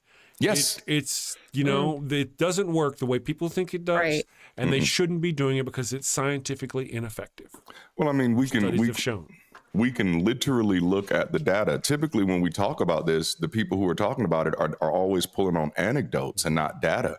People are typically saying, well, I was beat and I came out okay. Well, everybody thinks they came out okay, but I promise you, if you get a second opinion. But if we actually look at crime rates, if we look at depression, if we look at anxiety, if we look at PTSD, a lot of this stems from the way people are treated when they are children. You know? That's right. And I've heard that too. That was actually, I was typing that out about how that one of their arguments, one of the defenses for going ahead and using violence against their own children in that fashion, spanking them, I should just say spanking, is because, I was spanked when I was a kid and I turned out okay. Yep. Again, like you said, I don't think you probably did. I mean, the fact that you think you need to spank your kid is probably a high sign that you did not come out okay. It likely means that if you did not have this experience, you would not feel the need to repeat it. That's right. You know what I'm saying? And Christopher Hitchens was doing this debate with this Jewish rabbi, and he's talked about how the Bible and the morality of the teachings of the Bible will make good people say bad things. And he said, for instance, a minute ago, you talked about how your son didn't have a hard time whenever he was circumcised. He had more time, you downplayed it and you made a joke about your son's circumcision. And so it proved Christopher Hitchens' point, that you can be a seemingly good person and make things that would normally be horrific okay because of religion. The notion of taking a blade to your child and cutting off any part of its body, not for medical reasons, but for religious reasons. Yes. And then making jokes about that. You got to normalize it. That's true. Yep. Well, thank you for Theocracy Watch. I appreciate that. I'm sorry. Oh, I'll be on. The Scripture with Darante. Mash the button, man. Mash the button. Thank you for that. Push something. Push the button. Push something. Thank you. Yes. Let's see. Generational teaching of how to human. Yeah, yes. They don't do it very well, in fact. Katie Dodson, that's a great point. She says, I turned out okay, should be answered with, but you could have turned out better. Oh, damn, got him. I'd like that. I do like that. Got him. Russell's, says, ooh, I get it now. The penile plague refers to when the Nile turned to blood. Oh, okay. If only. Actually, for those of you who don't know, dangerous. Abraham and his wife went to Egypt. Abraham told the Pharaoh that his wife was actually his sister, and then gave the Pharaoh his sister wife, because she actually was his sister and his wife.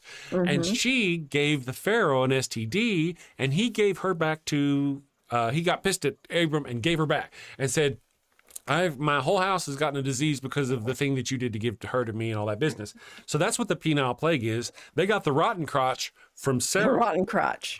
Right. That's what for the Bible tells me so. That's what the penile plague is about. And you know what's weird about that story too that many people don't really talk about? We know he got rich, right? Yes, The story very tells us rich. everything that he gained. And what did he buy with that money Ooh. from Egypt? What? A wife, or Hagar? sorry, a slave, basically, Yep. who he then forced to be his wife.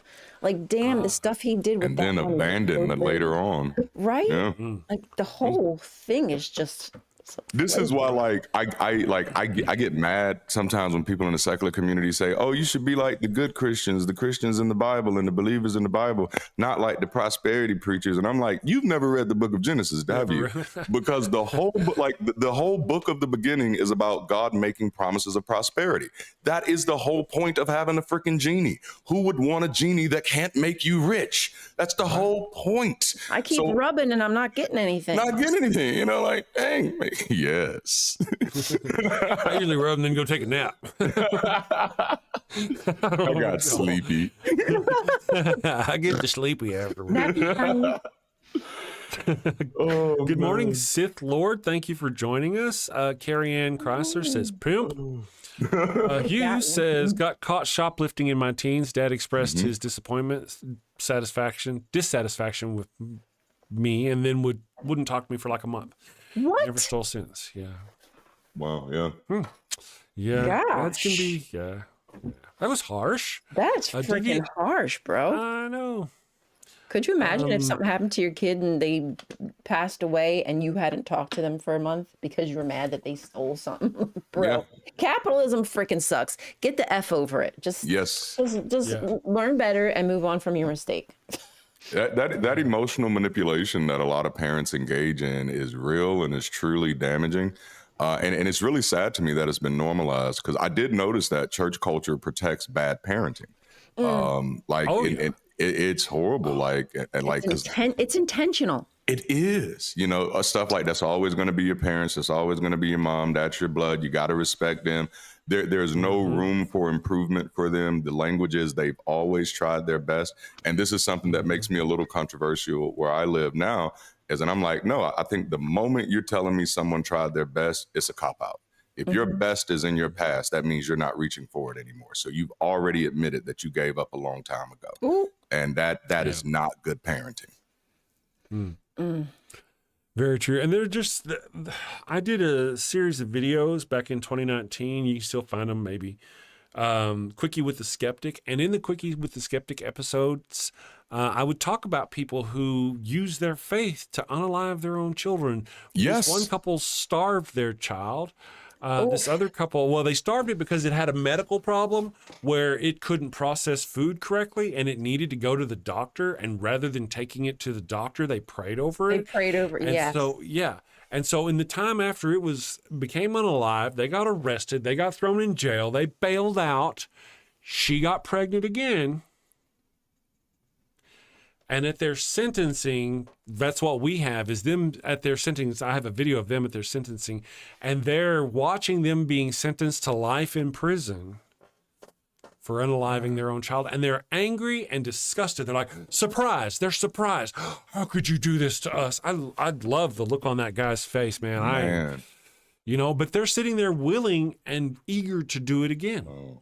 They have another child, and they're fully prepared to do the same thing. Why are you having kids? Yes. Please don't. Isn't it like Wisconsin or somewhere like that? Minnesota or Wisconsin somewhere where they had a rule to where they had the judges, the people have to tell you that as a believer, you have the right to use your faith to not provide medicine to your children. Or to not, and I couldn't believe it. Well, the JWs have that right. They've let their children die because they're not allowed to receive blood transfusions. And there's been times where doctors have had to work quickly and get court orders and, to save the kid. It must be frightening to be a child, knowing you're probably going to die just out of a choice. Yep. Right. You know, Yeah. And that's, it's like somebody else's choice. Yep. not yours. You know, they're choiceless, they're helpless. And that the government would allow, I don't know. But there's the deal. When do parents' rights end? Mm-hmm. You know, well, when do parents' rights end to stop? When does a parent's rights to apply physical violence to their child's backside end? Yeah. Is it legal to do now? Yep. Like that. Is it legal to strike anybody? Yep. It was and that's the point. Like it's you did a good way of setting it up earlier. It's like when your child is 10 and 12, you stop. Is it because they're big enough to hit your ass back now? And if that's the case, does this maybe show that you're comfortable hitting them because they're smaller than you? And you should think about that, especially when we use words. We've gotten this stuff so cultivated in our language that we don't even recognize what we're saying when we're saying it. So we say, you have to discipline your kids. No, you don't have to discipline anybody else. People have to be self-disciplined. People have to discipline themselves. When you say you have to discipline your kids, what you're really saying, you're using the wrong word. What you're really saying is you have to punish your kids. But discipline is not something you do to somebody.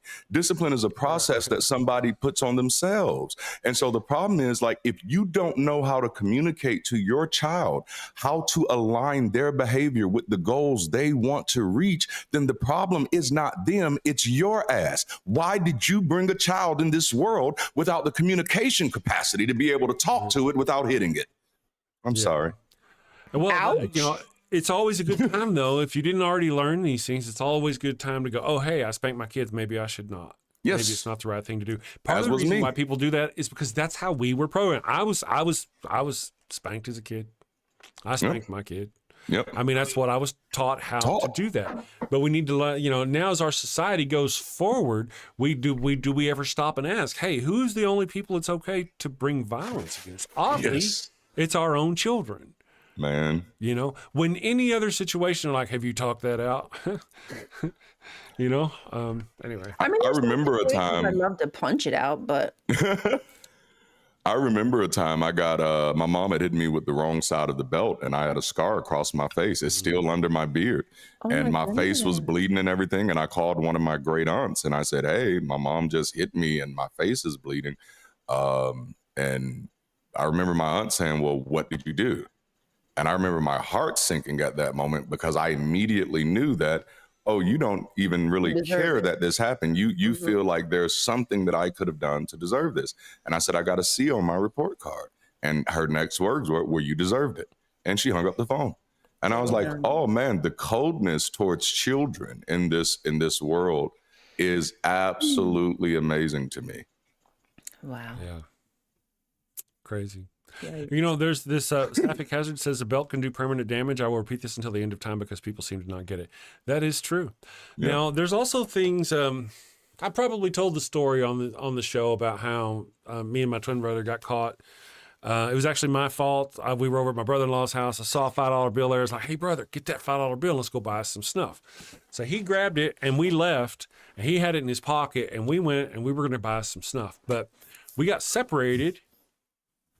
And anyway, long story short was we got caught, got taken back to the house. I'm going to put me up on the screen here. We got caught, taken back to the house. And my mom started with him in the living room because he had the money on him. So she started with him in the living room as a trailer house, and she beat him with that belt all the way back into the back bathroom and into the bathtub and pulled down the shower curtain and all that business. And while she was going through that with him. And then it was my turn. Oof. And she turned around and she came out and I was waiting in the living room and she turned me around and she bent me over. And as soon as she pulled back, I took off and I ran for her bedroom and I shut the door and I locked myself in her bedroom. And I don't really remember what happened after that. But that's all I remember. Wow. Yeah, that story been told. So in case you didn't know that, there's that story. I'll bring us back up here so y'all can. All right. So then we stopped living with our mom. We went to live with our dad when we were 12 or 10 or 11 or something like that. And before we left, I remember me and my twin brother did this, but we went and looked in mom's closet to make sure that belt was still in her closet. Wow. And it was. And we're like, all right, we're out. We left. And so we knew, I mean, Dad could always get another belt and, But that belt. Man. And then we got to Fort Worth with our dad, and we were doing stuff, and we got in trouble one time, and he got us back to the house. I think we got in trouble at school or something. And he took us to the bedroom, and he broke out that belt. Man. And I was like, what? And we didn't realize that they had two. They were matching belts. Oh, come Mickey on and now. Nikki, and they used to dress the same. And they just have, back in the 70s, they dressed the same. They were bowling leagues and all this business. And they just happened to have two belts, and we didn't know he had one too. Man. So the stories, this is not a happy show today. No. God. Wah, wah, wah. But I want to point out, and it's something you highlighted a few with the Hitchens reference, is that because we see an example of it here, even in the chat. Adrian is a believer, I'm assuming, and is pretty much respectful in the chat every time they're in here. But you see, this is what this Christianity kind of does to your mind. It makes him feel that he has to defend beating children. Now, he could just see that other people are saying they don't agree with that, and he can say, you know what? They don't agree with it. I still think it's okay. So I'm just going to kind of step back from that.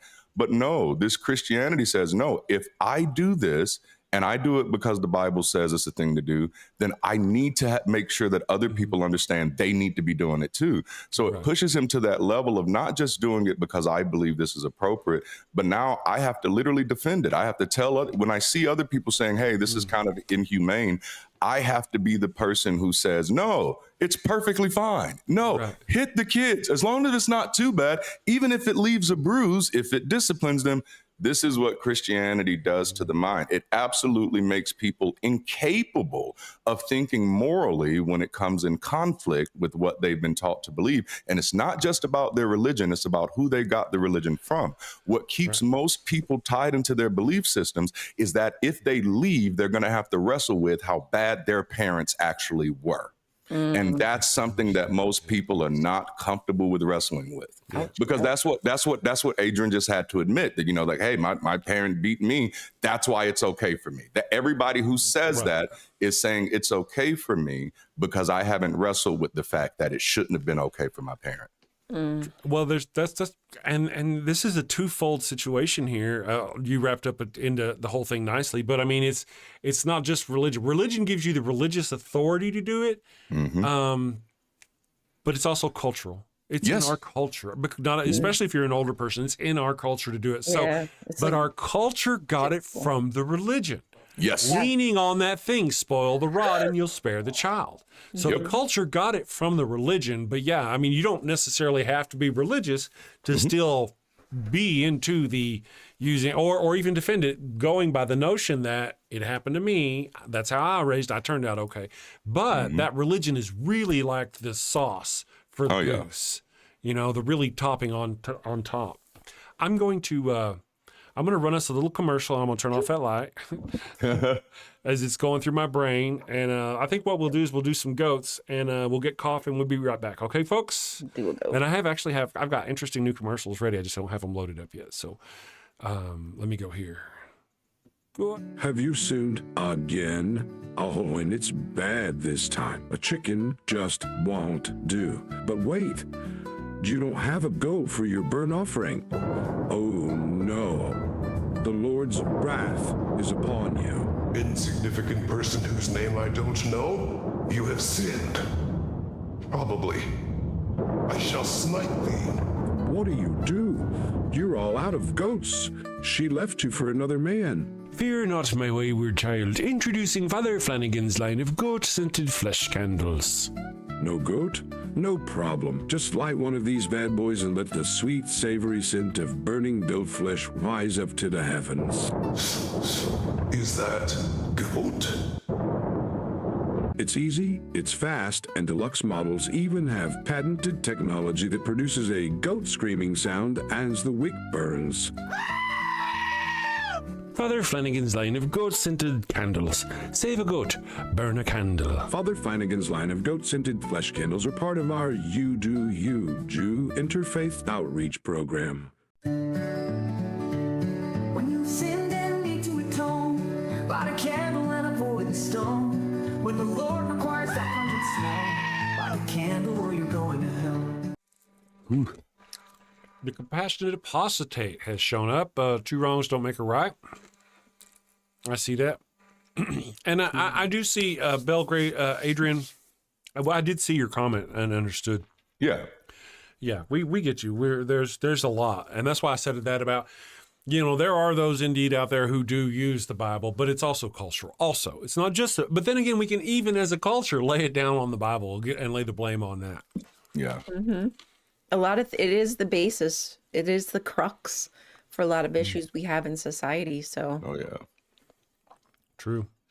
Geo Sam says Crosby, Stills, Nash and Young. Yeah, I never really cared for Neil Young very much. Am I that old that I talk about? Yeah. All right, let me see here, and let's check out our poll while we think about things. Do y'all have a favorite? Do you have a favorite miracle, Darante? Oh, in the Bible? In the Bible?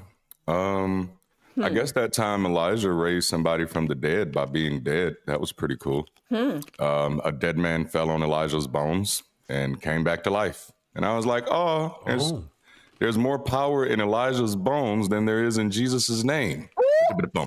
That's weird. He went there. I didn't know that one. Oh, yeah. I like the one in, I think it's Kings, where Elijah, I believe, gets all the prophets of Baal. In the room. Up to that cave or whatever. Yes. And then, they're pouring the water and they're flatulating and slapping themselves and trying to make God like the pyre. And it doesn't happen for Baal, allegedly, but supposedly it happens for Yahweh. I mean, that story is so fake. It is. And if it did happen, you know what they did? They invited them up there so they could slaughter them. Oh, yeah, we're going to come up here and we're going to have a peaceful little outing and discussion. Slaughtered. Well, like there is one where they do that. They round up 750 of the prophets of Baal into that one spot, and then they send everybody in there to slaughter them. Right. So we know what they were doing and who the bad people actually were because they tell us. They literally tell us. It's there. Mm-hmm. It's there. Like, true enough.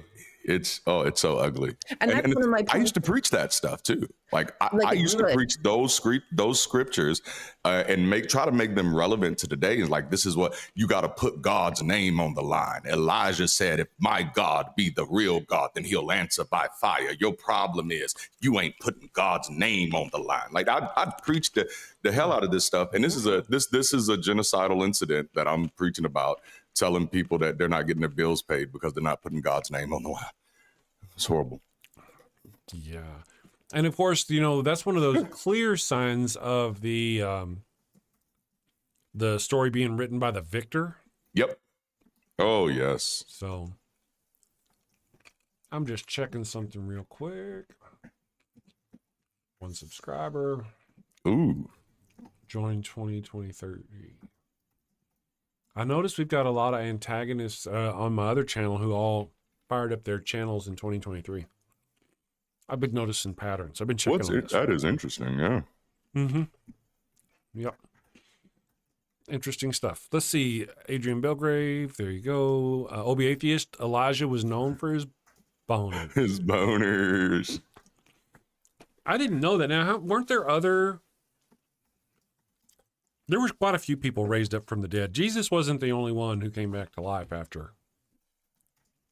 I know there's Jesus, Lazarus, the million, all of the zombies that came up when Jesus died. There's supposed to be a whole bunch of people who rose from the dead and walked around, and all the people saw them and stuff. And then there two prophets are supposed to come back at the end, and some people say it's supposed to be Elijah and Moses. Which is weird because the angels were arguing over Moses's bones, so he's gonna look weird when they put him back together to send him back. Them bones. Yeah. Hey, Angel Bob. Yeah, you got that foot? Man, I don't know. I sold it to Angel Steve. I want to share something with you guys real quick. Just kind of a throwback to what we were talking about earlier. Come on, where is it? Is this it? No. Damn it. Why is it hard to find? Let's go here. If Jesus can turn water into Four Loko, he'll be okay with me. Ooh, For Local before they got babified. Right? Yes. When they were the hardcore stuff. Yes. Oh my God. There's the ass cheeks. Whoa. That's I like that's it. that's a gluteus. You thought that's a gluteus. Maximus. I know. And check it out. I'm going to highlight it here because, you know, in case those get ain't big enough for you folk. But, you know, I mean, there's not even a gluteal fold. You know, and this was a movie called So Fine back in the 80s, I think it was. Oh, and like I say, not even so much as a gluteal fold. You can't, you know what I mean? How naughty is it? It ain't naughty. That's nothing compared to today. Oh, yes. Have you seen Miley Cyrus? Ooh. I mean, I'm not knocking her. Don't understand. Because, you know, I'm all about that sort of thing. But anyway, so there's the assless pants. Y'all thought I was lying or kidding or something. Man. Well, I remember Prince used to wear something like that back in the day. Oh, He loved really? showing his booty. Yes. He had a cute little booty. Oh, little tushy. Little It Prince was a tushy. little push. Little push. You know, I have to say, I was so surprised. You know, saddened with the loss of Prince. Oh, yeah. Yeah. Michael Jackson, not so much. I mean, the things we knew about him and how he was living and his life and all that, it wasn't so much a surprise that it happened. It was a surprise that it hadn't happened sooner, you know, knowing about. Oh, yeah. Mike was really eccentric. Yeah. They almost did a video together way back in the day, Prince and Michael. Really? The I'm Bad. That was going to be Prince and Michael. Oh, but- that would have been fun. Prince read the lyrics and he was like, "There's no way I'm doing this song," because the first line was like, "Your bud is mine," and Prince was like, "Nah." And I thought that was weird because I always assumed Prince was, you know, went all the ways is what I thought. So I didn't think he'd have a problem with Mike telling him his butt was his. I thought he'd be okay with it. Huh. That's interesting. Oh man. Maybe he thought it was Maybe- like too corny. Your blood think- is mine, bud. Yeah. If you're not going to say ass, we You watch should it, be yo, good. buddy. Interestingly enough, Sapphic, they both were. Mike was J-Dub too. Prince was a J-Dub and Mike was Yep. J-Dub. Yep. They were. Yes. And the Wayans family. All of the Wayans are J-Dub, were J-Dubs. Serena Williams. There's a lot Yes. of famous Dang. J-Dubs. Man. I never would have known that, but I remember that Michael Jackson, allegedly, him and his family, the father was very abusive, allegedly. Oh, Mike's family? Yeah. Joe? Mhm. Oh, yeah. Joe was, Bad. yeah, Joe. Man. And anytime you can use your religion as, you know, backup for the, Yeah. you know, violence, and it makes it that much worse. Well, and it's also Joe's thing was the religious aspect and the capitalistic aspect of being impoverished and wanting to do whatever it took to get his family out of poverty. And once he saw those kids as a golden ticket, he was like, "I'm going to do what." And again, like you said, the Bible had already given him permission to beat them into, you know, whatever they needed to be, and that's what he did. And he was the hardest on Michael because Mike was the shining star. And like, there's a way he could tell this story where people in the room would be like, "Oh, I get it." That, you know, because he'd be like, "Oh, you know, I just did not want him to fall less than his potential, than his capacity." But nah, that capitalism mixed with poverty, mixed with religion, it makes abuse every time. It cultivates it, man. It's a recipe for it. What is it about religion? Man. You know, what is it? What? I don't know. You'd think historically people would know by now. I mean, That's it's right. so obvious. Well, this is also making me think that I was the wrong type of Christian. Maybe I should have been a Jehovah's Witness, because it seems like all of the black Jehovah's Witnesses become really famous and make a lot of money. Like, damn. Maybe that's the key. Like, I was the wrong kind of Christian. Like a whole family of Wayans and Jacksons. Like, damn. Yeah, you had an in. You didn't choose the one true religion. That's right. Jehovah knows, my friend. Yes. Oh, man. Man, I don't know. My religion was so light, it almost didn't matter. I couldn't tell you what faith I went to. I remember we went to Episcopalian church a couple of times. Oftentimes it was non-denominational.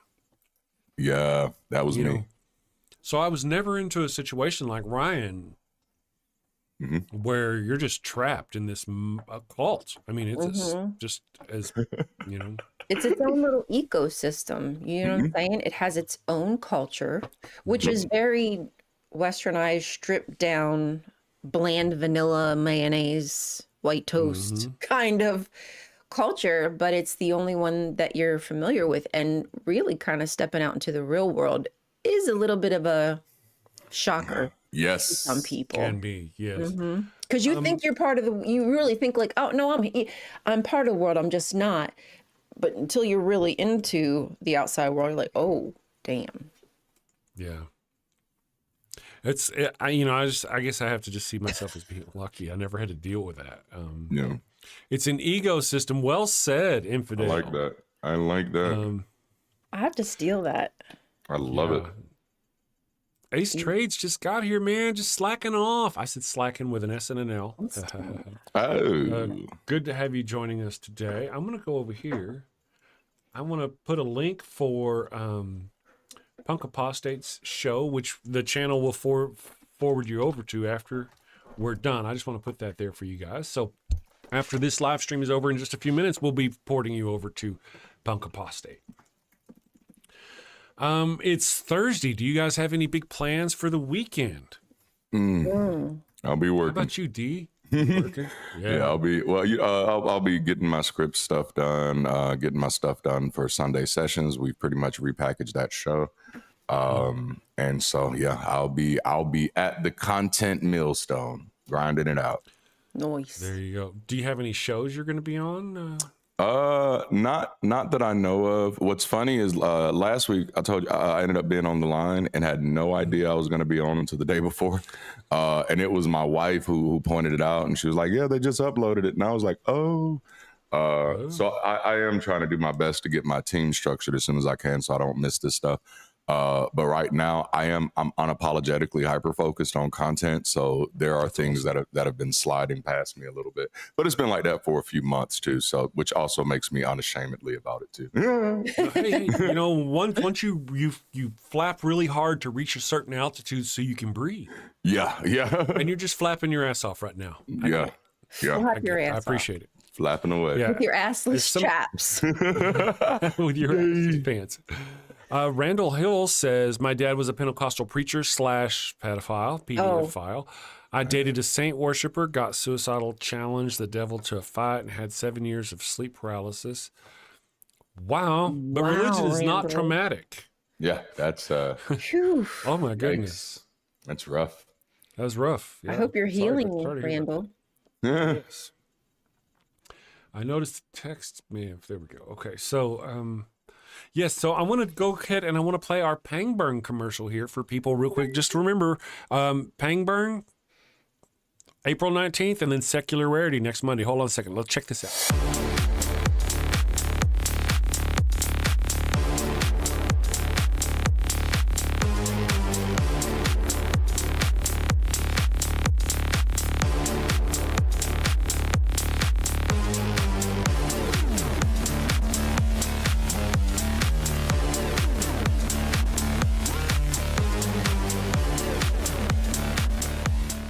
There might be chocolate in there.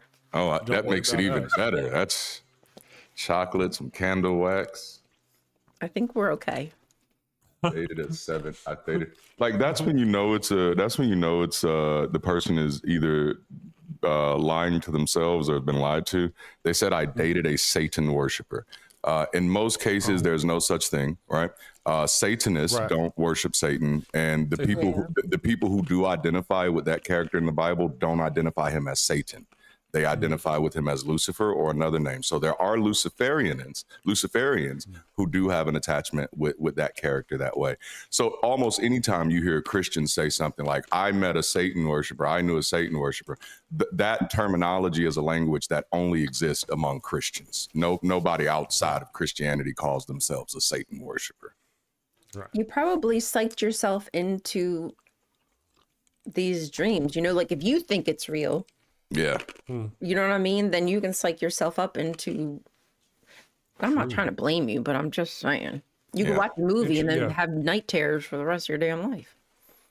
I've had so many years of dealing with church folk that I've just learned how to spot a lie when I How to see spot it. them. Yeah. Man, You know, and there's just terms. Also, something Spiritual else is that bypassing terms and those yes. squelching cliches. Yep. there's also this thing about the people who believe in Satan are Christians. Yes. Yes. If you believe in Satan, you believe in God, and you're That's a right. Christian. Yep. I Yep. mean, that's anyway.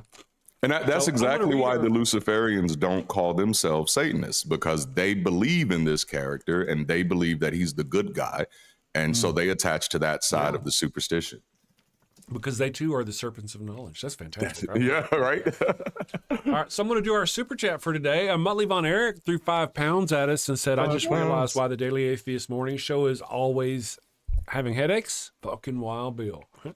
Wild Bill. That's it. Well, thank you for the super chat. I very much appreciate you guys. I'm going to go do that voodoo I do somewhere else. Thank you both for joining us today. Darante's got to go to work. We ran over yesterday, man. Oh, we got good. Chitty chatting. Man. We were good. So, everyone, you have a wonderful day. Send safely, my friends. We'll see you tomorrow. Got a house that smells like old cheese and shame. Father Flanagan's flesh candles change the game. Goat-scented thrills for your soul's delight. Light it up, baby, make your room right. When you've sinned and need to atone, light a candle and avoid the stone. Smell the goat in a holy zone. Father Flanagan, here to set the tone. Confession booth, busy, no need to stress. Light a candle and forget your mess. Gross odors vanish like sins in the wind. With each wick, guess who's your new best friend?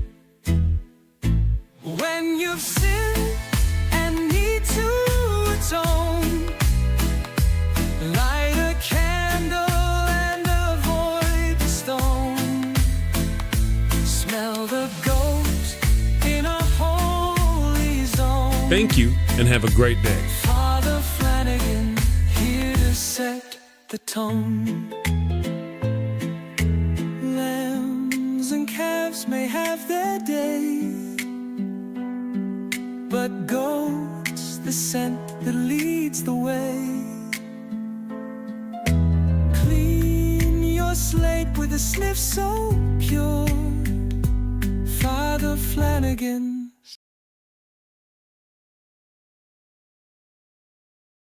Home into a saintly space. With every whiff, find redeeming.